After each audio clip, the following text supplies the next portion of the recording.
Hello, tarot friends. This is Ultraviolet Morgan for the day message morning card. Sorry, I did get a little late on that today.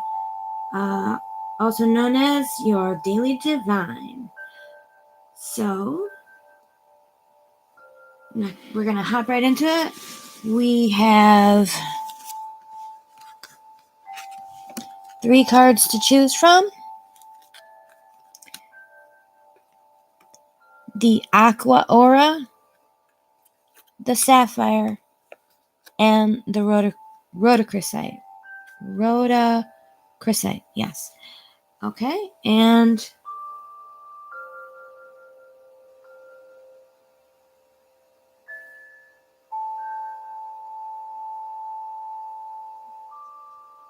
let me just make sure we're live like we're supposed to be.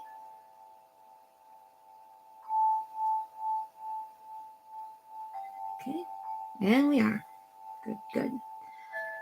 All right, welcome to our friends for our daily pick a card message from the divine.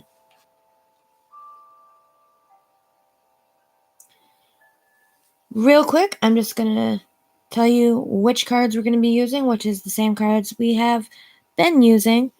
And I'm really enjoying these decks. Number 1 is the Ancient Italian Tarot, which is based on the Sopraffino Tarot. If you look in the description, there's a link to a side-by-side of the Sopraffino, which is the actual Ancient Italian Tarot, and the named Ancient Italian Tarot deck. Okay. We're also using the Tarot of the Haunted House by Sasha Graham. We are also using Crystal Angels by Doreen Virtue, artwork by Marius Michael George as our selection cards. And we are using the Fountain Tarot, created by Jonathan Sayes, written by Jason Gruhl, and designed by Andy Tadaro. And then our final deck is the Mythical Tarot, and I don't actually have the information on the creators for that deck because I bought it secondhand. Without a case. So.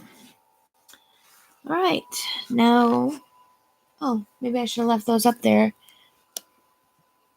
I had them because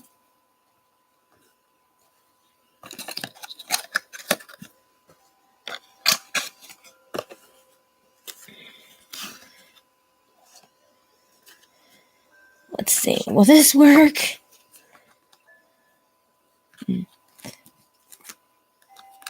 I have discovered that I can make a little wrinkle, and that will help hold the cards up. So we'll do it with our little wrinkle. And we need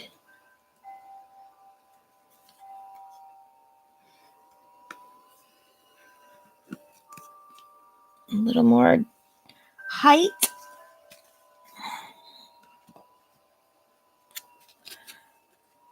There we go. All right. Deck pile number 1, Aqua Aura. Pile number 2, Sapphire. Pile number 3, Rhodochrosite. Really quickly while you are making your selection. Let's see if I can move it closer. No, that's not really giving a better view. I'll just put it about there. This is a live video, but it's pick a card video rather than individual readings. Feel free to watch on the rewatch if you prefer to not, watch the entire thing. I'm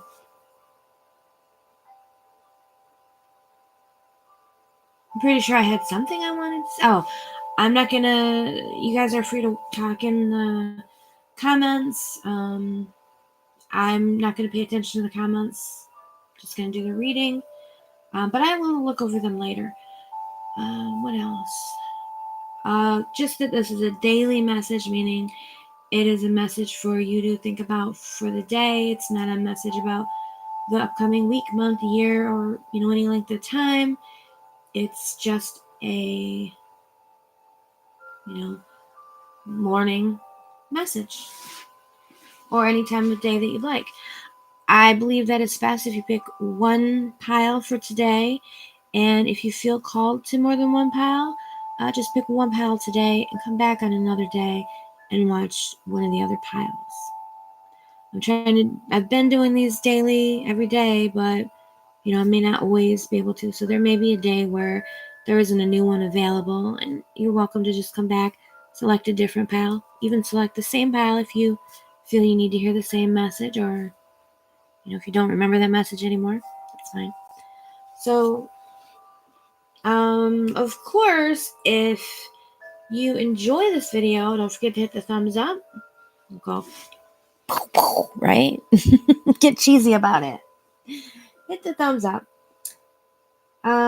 Of course, if you want more content like this, subscribe and then hit the bell for updates, and then we'll let you know when I do another Daily Divine. It will let you know when I do a live reading where I take your questions. It will let you know when I do a zodiac reading. It will let you know when I do an unboxing, and when I do tarot topics, or any other type of video. If those are the things you enjoy, be sure to hit the bell.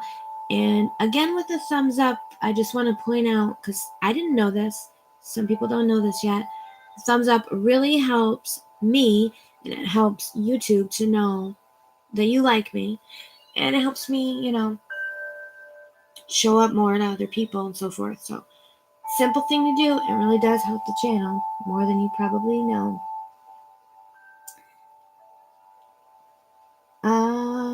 Okay. Before we get into it, I have covered hitting the like, hitting the subscribe, hitting the bell. What else is there? Chat away in the comments. I will read them later, as I said. Not taking individual questions, just doing the pick a card. This is your daily message. Pile 1, pile 2, or pile 3. And here we go. Okay. Pile 1, pile 2, pile 3.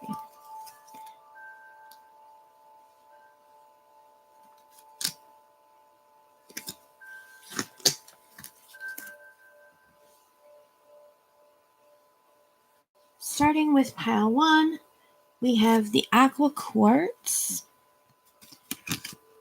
We have the 10 of Pentacles.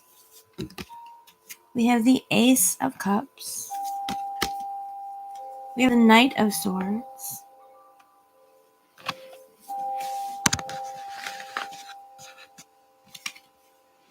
And our final card is the Magician.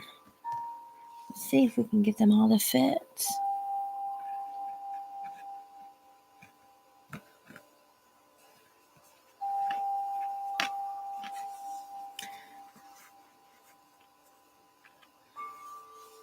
There we go.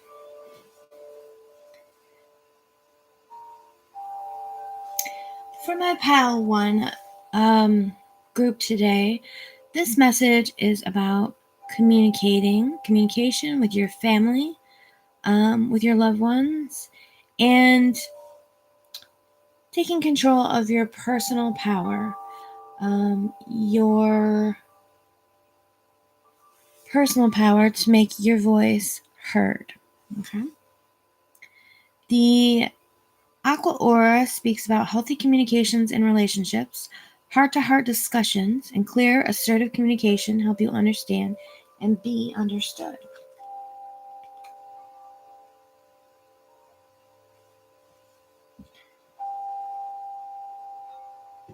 Oh, just a moment. The Ten of Pentacles talks about prosperity, but it also talks about family connections. Talks about extended family and your family line, your sort of legacy, your things that you have inherited and things that you will pass down, those things. So this is really message of communication is really speaking specifically today to you about speaking to the people in your household, the people in your family, and the people who are closest to you, and speaking your true voice, speaking what's in your heart. Again, being clear and assertive.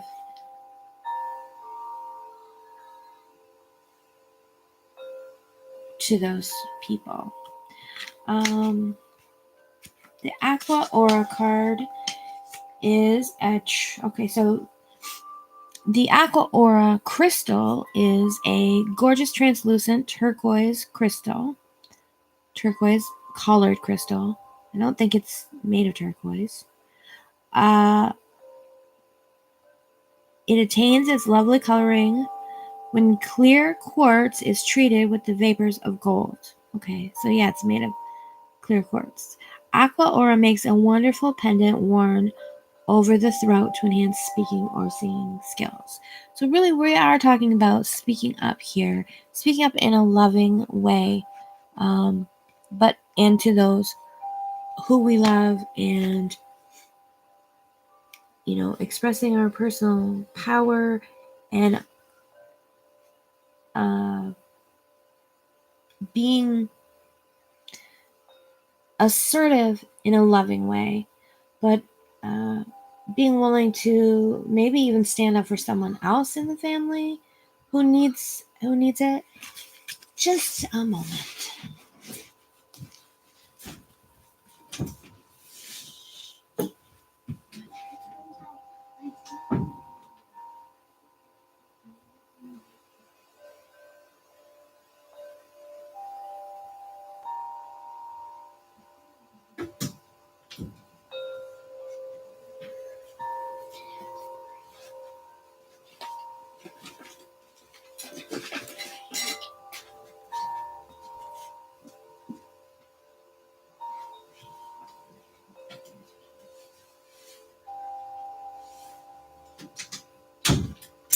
Sorry about the interruption. Okay. So, as I was saying, the cards today are urging you to speak up to a family member on behalf of yourself, on behalf of your other family member, speaking up about something you maybe have been keeping quiet, for fear of rocking the boat or hurting someone's feelings, or I don't know, maybe just a fear of your own assertiveness. But the Magician does say that you have that power within you to stick up for yourself and to your words. I think sometimes we're afraid that if we say what we want, we won't get it anyway, and we'll feel even more powerful, or powerless, I mean. Because we feel like our words don't have any power, but our words do have power. And so when you speak up for yourself or others, there's power in those words, even if you are not given what you wanted. So even if you say, honey, I'd like more help with the dishes, and honey does not help with the dishes. This took me forever to figure out this, actually. And honey does not help out with the dishes. There is power in the fact that you've expressed yourself, and now honey knows that you would like help with the dishes. And honey knows that honey is refusing to do the dishes. And honey cannot deny that honey is doing that behavior. So if you don't say, honey, I would like some help with the dishes, or whatever the thing is, just a random example, then honey has deniability. Honey can say, You never asked me. You never told me that's what you needed. I didn't know. I'm just, etc., etc.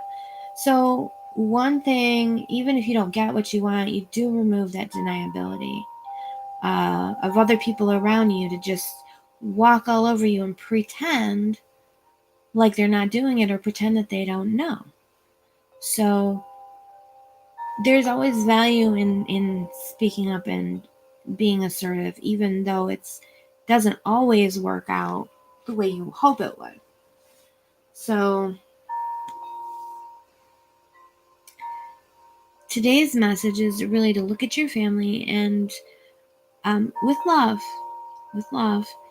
and think about what you want them to know and what you really want to communicate and what you want to help them understand. And think about finding the right words to express it in a loving and clear and assertive way, where you're not asking for permission to have needs or wants, but you're also not ordering them to do whatever you want. You're simply expressing your feelings, your beliefs, okay? In a loving, straightforward way. So we didn't really talk about the Knight of Swords, but the Knight of Swords also, swords are ideas and messages moving forward. This knight is moving forward up this beautiful hill of light. They're taking a stand, and the knights are very. The Knight of Swords is very, very active and very much about fighting for ideas and sticking up for other people as well. So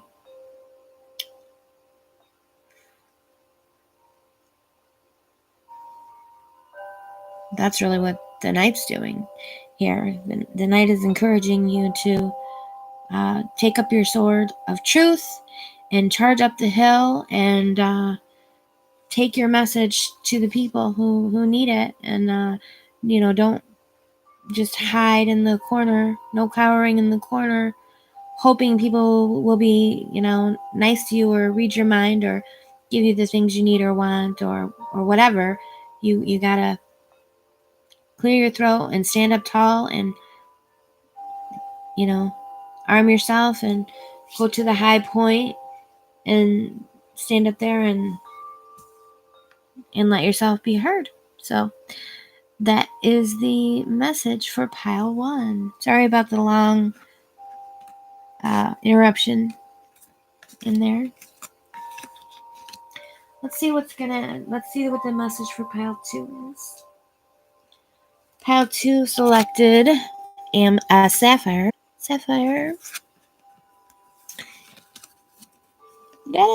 Let's turn the cards. The 8 of Swords. The 8 of Swords. Temperance. Okay, so what I am seeing right now is just these beautiful round rainbow circles. You see it in here, you see it in here. The 6 of Wands. 6 of Wands is a beautiful card of victory, of success, and of recognition. And then we have the 4. Interesting. The Emperor in reverse. What I'm getting right off the bat with the Emperor in reverse is sort of to tone in sort of brashness. Or, look, he kind of reminds me of Gaston from Beauty and the Beast. So here we have it in reverse. It's kind of saying to me, tone down that brashness, that sort of braggadocious, throwing your weight around. This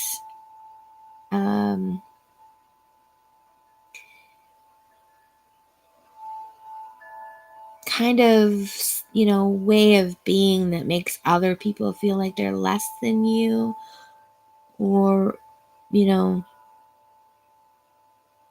whether that's you or someone else around you that you may just need to, pull away from a little bit, separate from, if they're behaving like that. But if that's you, then that's kind of, with the Six of Wands, I'm seeing, that you can still have that success and achievement and recognition, kind of without being, for lack of a better word, a jerk about it, without having to, throw your weight around or be overbearing. I feel like the Emperor sometimes can be a very overbearing sort of energy. And here we have the Temperance again saying, kind of take it easy. And the Eight of Swords, well, that's a special one. We'll come back to the Eight of Swords. And here we go with the Sapphire. Easy does it. This says your health, happiness, and abundance requires a gentle approach to life and work. Gentle. And everything here is saying gentle. It's saying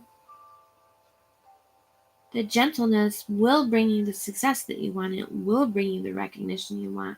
Gentleness is not weakness. Gentleness isn't giving in or letting people walk on you, or not having any goals or not having ambitions. Gentleness is none of those things.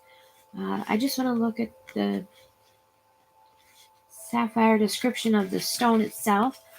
This gemstone is in the same mineral family as ruby. While generally brilliant blue, sapphires can be other colors as well, except for red, because then it's a ruby, right? That's interesting. I love sapphires, and the darker the better. Sapphires are wonderful stones to meditate with, as they help to quiet and calm your thoughts. Perfect. So yeah. So yes, pile 2, the spirit is urging you to perhaps take some time to meditate, but definitely be gentle and be soothing. I just got this sort of image of comforting someone, using a soft voice, maybe bringing someone a drink, or if you've ever watched The Big Bang Theory, who hasn't, right? When I believe it's like when someone's upset, the protocol that Sheldon learned was to offer them a warm beverage. So, it looks like today is a day for soothing people's feelings, and also being soothing and gentle and not harsh towards yourself. Being accepting and loving towards yourself, rather than critical, rather than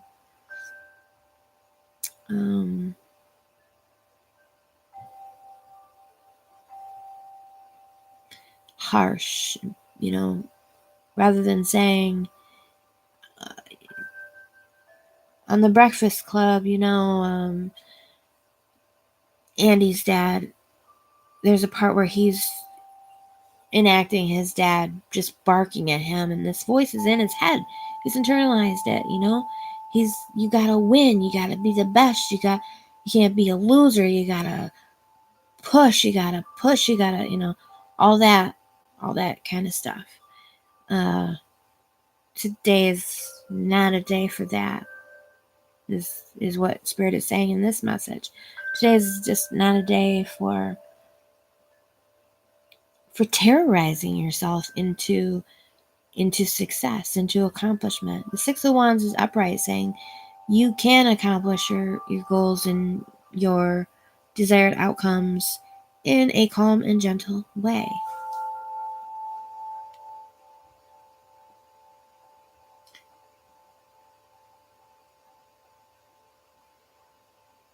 the Eight of Swords.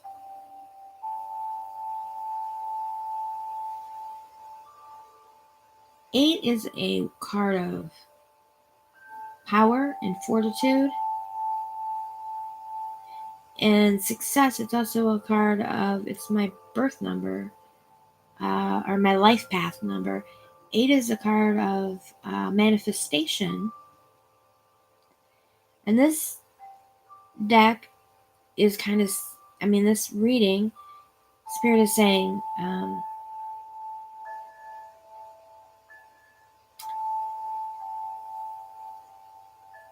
things can come to you easily. Things can come to you without pushing or pressing hard. Sometimes the more we want something, I have experienced this. The more we want something, the harder it is to get it. The more sort of meh we are about it, the easier it comes to us. Because when you want, you're creating the resistance, you're creating the polarity, and you're creating the feeling of lack. Because wanting means you don't have, right?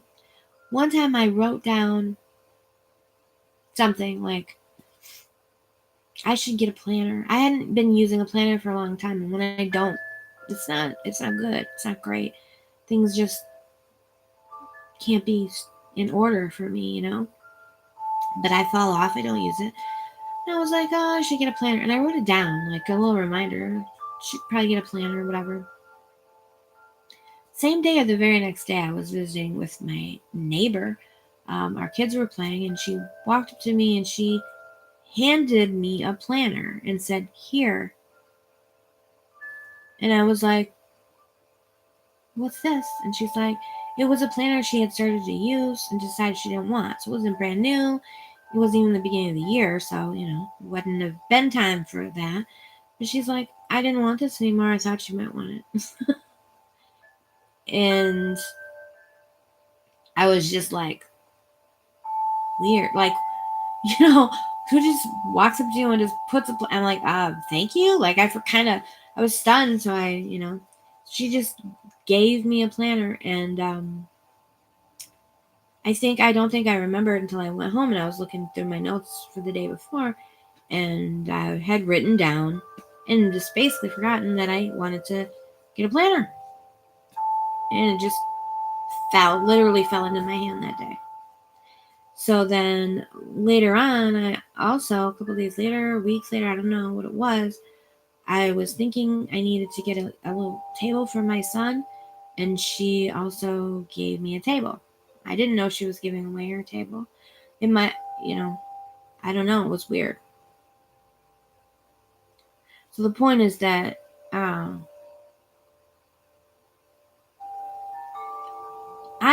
there's sort of limitations for me, I guess. As far as the law of attraction, well, I think the law of attraction is probably misunderstood and mistaught. I definitely don't think you can just sit back and do nothing and everything in the world will just fall in your lap. But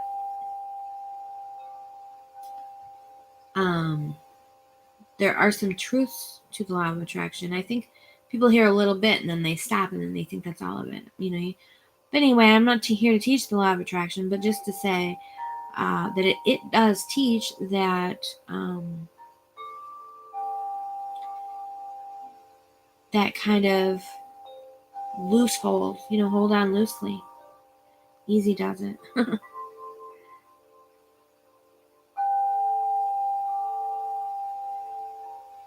And the 8 of Swords, ironically, I'm specifically not using a Rider-Waite-Smith card. However, in the Rider-Waite-Smith, the 8 card is kind of being trapped. It's interesting because I'm telling you that 8 really means sort of manifestation, and it does. But the Rider-Waite-Smith 8 of Swords does talk about feeling trapped in your head.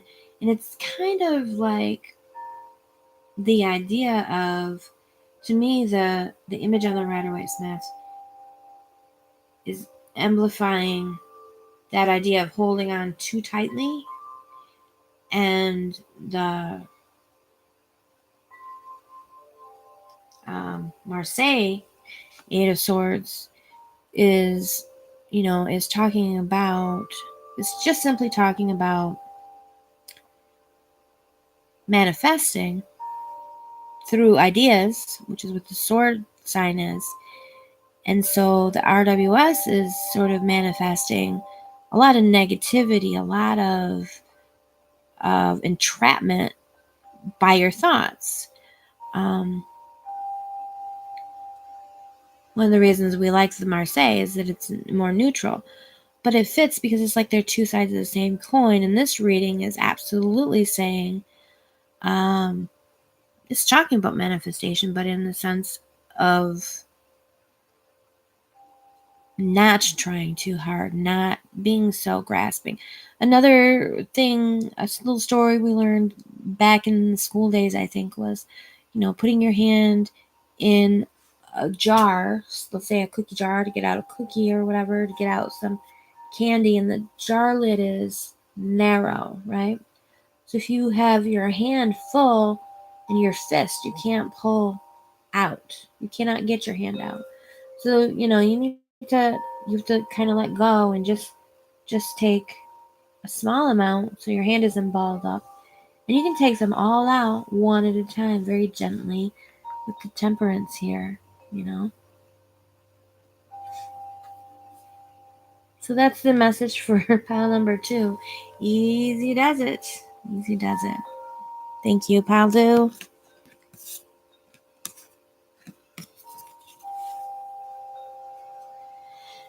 Pile 3 for those who chose the Rhodochrosite. We've got the King of Swords in reverse.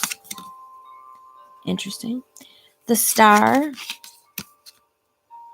the Magician in reverse, and the 3 of Pentacles in reverse.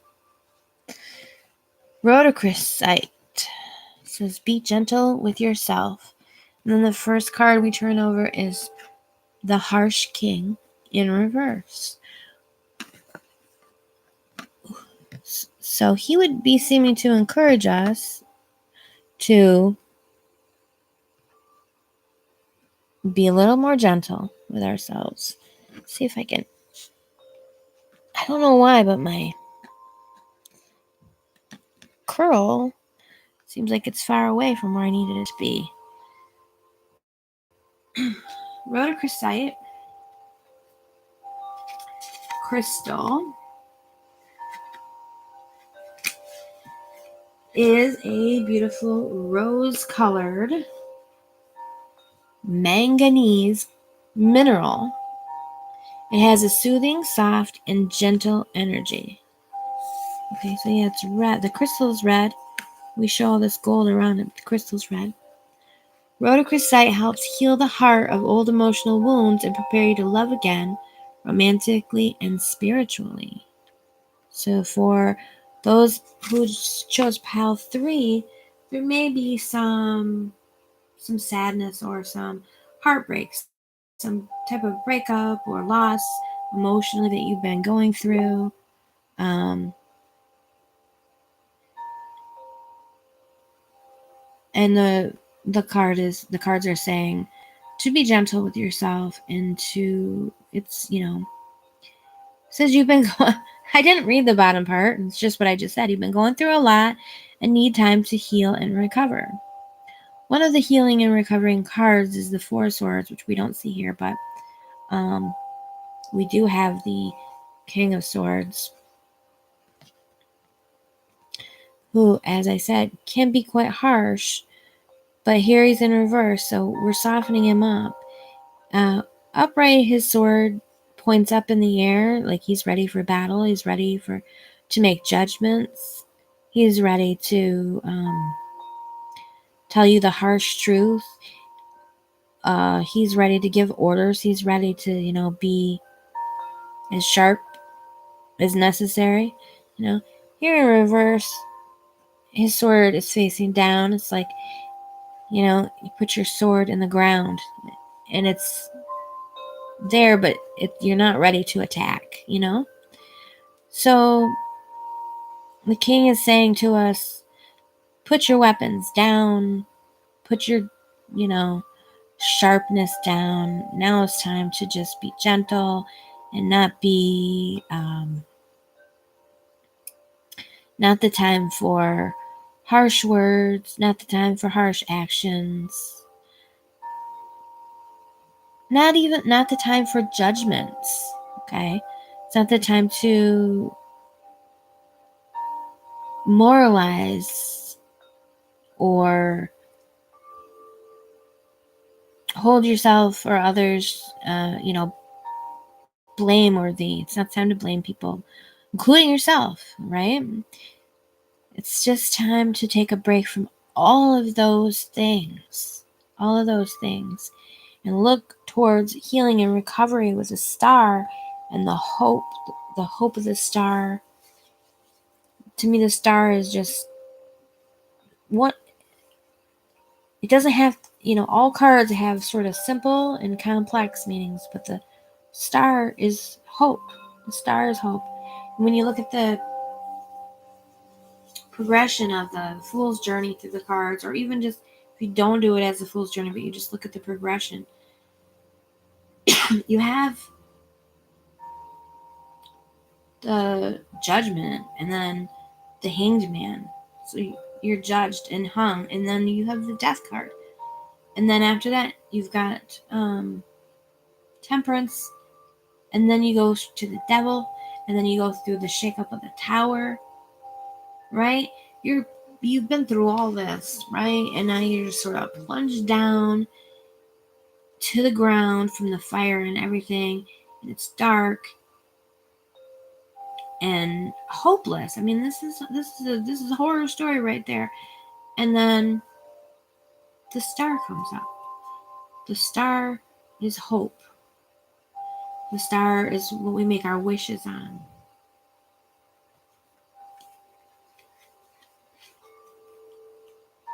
When we make a wish, we have hope. We have hope for something better than what we have now. And the star, even in the progression of the tarot, is like that first light of hopefulness after we've been plunged into the darkness. What we don't know is that we've been set free from the tower. The tower was our jail, and the devil was our jailer. And we've been set free from all of that, but it looks mighty bleak. And then a star appears in the sky. One tiny, tiny little light, flicker of hope and light. And then, more stars appear, and the moon rises, giving us even more light to lead the way. And then eventually the sun itself comes out. That's the progression. The star is hope. At its essence, the star card is just about hope for something better, hope and healing, right? So we're being gentle with ourselves, and I think possibly all three decks had a little bit of a message of being gentle with ourselves and being non-judgmental. Then we have the Magician upright, or the Magician in reverse, I mean. So it's a little bit time to, Magician to me often represents the self, like the ego, not in a negative way of the ego, but sometimes in a negative way, sometimes not. But the ego as in your sense of self, and it's like your sense of self, you've been through a lot, and your sense of self has taken a hit, And it's kind of a time to, now that you're being gentle with yourself, it's kind of not focus on the ego and basically realize that none of the things that have happened to you, that have been happening, are personal. They're not against you. I have a deck that's not even here in my hands. It just came into my head. with a card that says, it's not happening to you, it's happening for you. It's the ever unfolding rose. And you've been through a lot. It's taken its toll. And it felt, and it still feels like it was an attack against you. And it still feels like it was bad and cruel and all those things. And maybe for example, someone cheated on you. Or maybe someone stole from you. Or maybe someone fired you from your job. Maybe someone didn't like you and they were mean to you on purpose. Like, in every way, it probably feels like, this is so not being a short message today, but whatever. Probably feels very much like it is personal and about you. But that Magician card in reverse is assuring me that it is not personal, it is not about you, and few things actually are. And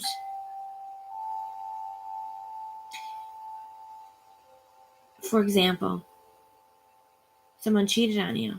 So, of course, we personalize that and we think we weren't good enough. We weren't good enough for them. They needed someone else. But, it's really not. It's because they weren't good enough in their head. They felt they needed that some kind of reassurance outside of us that they were okay, that they were desirable, that they were wanted. Or they wanted that hit to their ego. They wanted their reasons for cheating on you are, again, not about you. Their reasons are about themselves, their own pain, their own ego, their own whatever.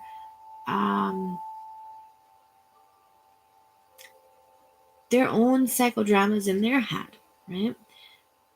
If you got fired, maybe the boss was very harsh and made it personal, but again, it wasn't personal because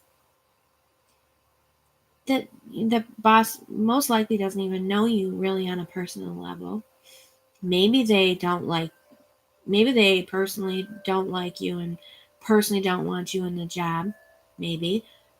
But again, that's still a projection of things that are going on inside of them.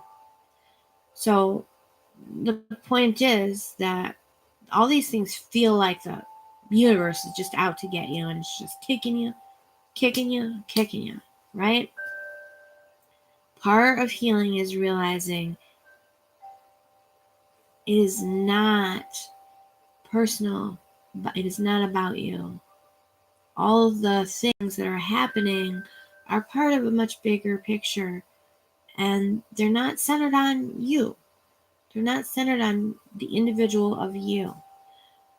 But you are the one experiencing it, so we all feel like all the things are centered on us.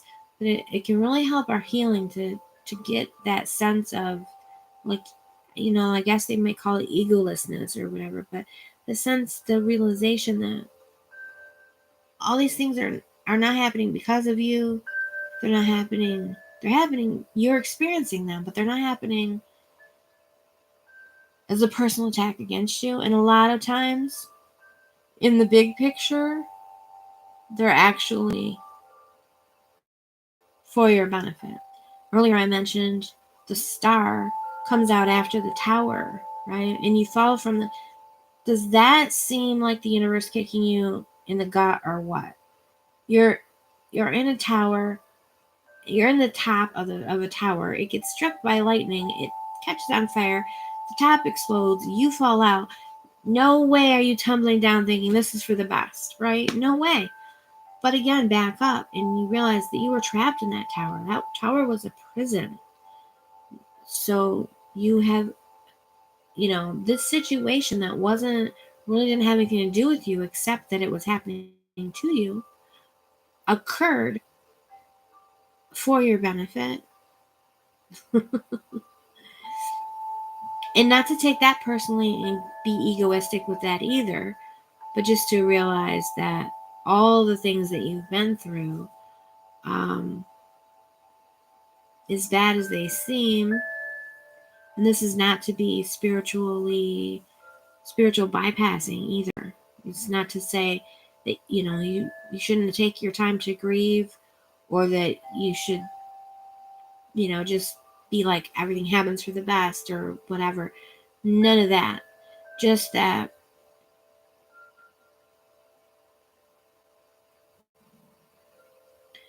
as much as the things that we've been through have happened to us and we have gone through them, they just don't exist to make us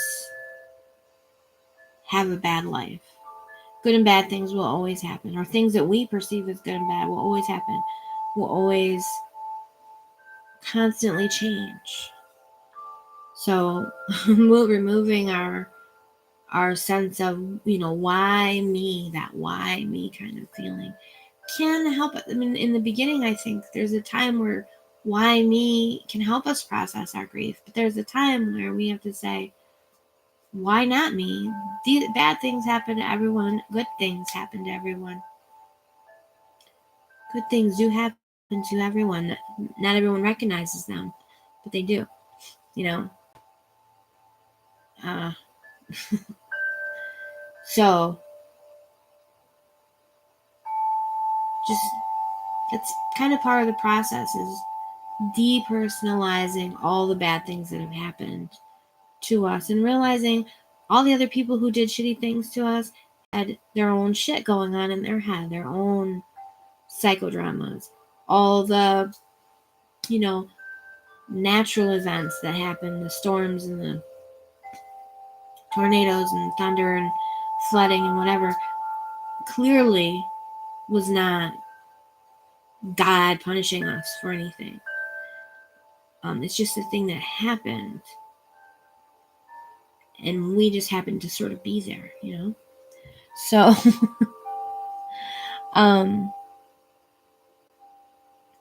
and also, we also have a tendency with that, with personalizing things, with making things about us. We also have a tendency to blame ourselves for things that we have no control over. We have a very strong tendency to say, I could have prevented this. I should have seen this coming. It's my fault that this bad thing happened to someone else. It's my fault that my uncle died, because I asked him to go to the store and he got in an accident on the way to the store. Whatever kind of thing.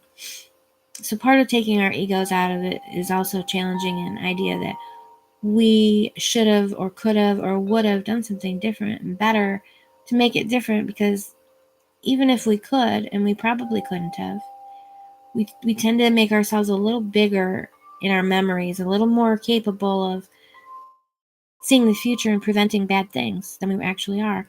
So even if we could have, then is over. And we kind of need to accept that we couldn't have, or we would have. We have to believe that we did our best. Even if we don't think we did, even if we think we could have done better, we did the best that we could at the time. And, that the time has passed. The only way to heal is to accept that we already played our part in this situation. And if we didn't mean an ill intention, then we need to not take on the blame for that. Again, be gentle with yourself. And then the final card is the Three of Pentacles.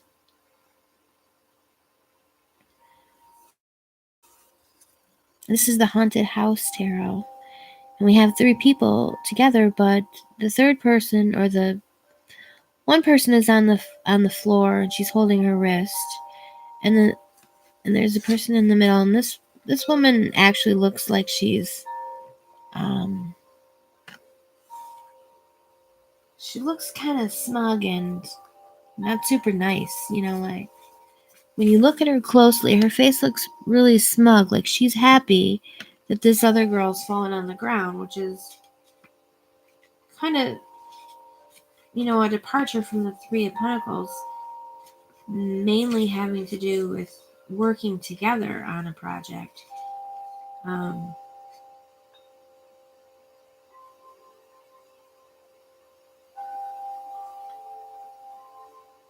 This card is, about building together and have people having different roles. In the traditional RWS, you see the architect, you see the person that's financing it, and then you see the person the building is being built for, and they're all kind of collaborating together. So, the Three of Pentacles is about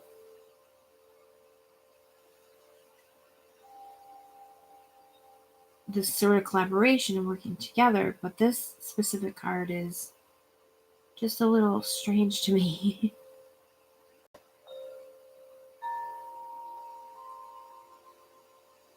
The card description says open and let others in to create the stability you crave. Let others in. But we have to remember that it is in reverse, right?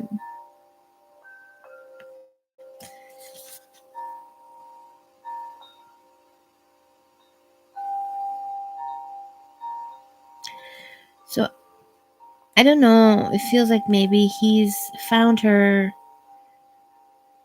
and is now able to help her.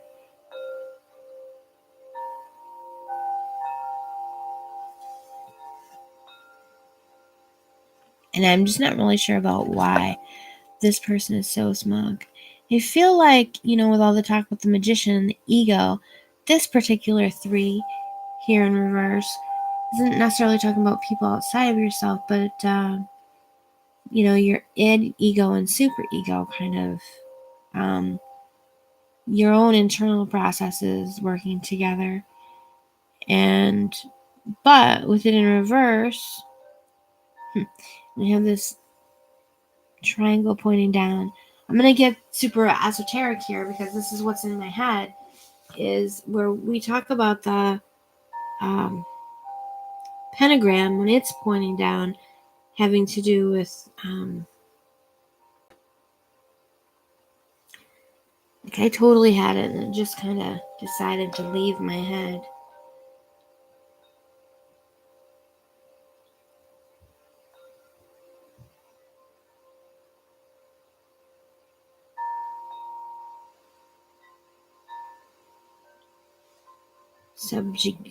Subversion.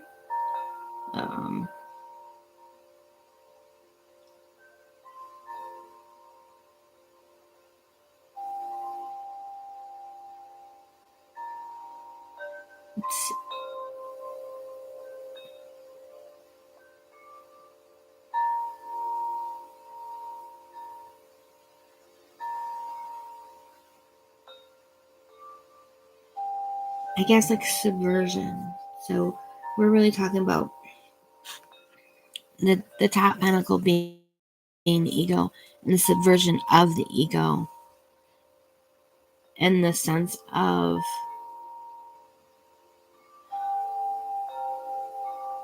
yourself as someone to sort of beat up on.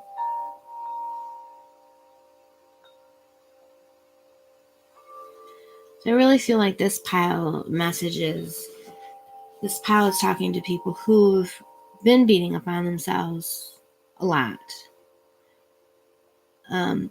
Whether, they failed, they didn't, they caused something terrible to happen, or they failed, it's their fault, they could have done better, they should have done better, all these sorts of kind of things. All this sort of harshness towards yourself is just making it that much harder to be able to heal, and really just needing to. So if you're into kind of that sort of spiritual work, maybe do a little bit of Googling, or, reading or researching or whatever about death of the ego death. And if you're not, I guess just in more simplified terms, really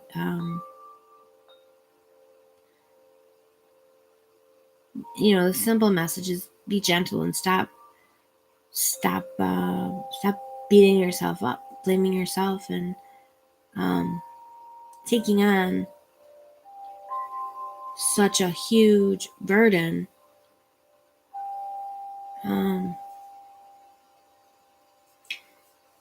Survivor guilt just came into my head. Survivor guilt. I heard a story about someone who was in war, and their colleagues had died, and they felt like they couldn't let go of their grief. They couldn't live their own happy life because they needed to carry those people with them in order for their deaths not to be in vain. That person had to continue to mourn them, to remember them. But there's just other ways to keep people alive than to make our own selves give up on our lives.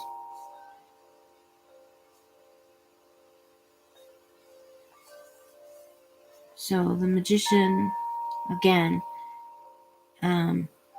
that person has centered themselves. Obviously, they don't think of themselves as being self-centered, and neither do we, but they've centered themselves as the only person who can honor these fallen comrades, who can honor these people, who can keep their memory alive, who can make their death worthwhile. Only they can make their death worthwhile by being miserable themselves. You see how they've centered themselves? And that's the thing that we need to do for pile 3 is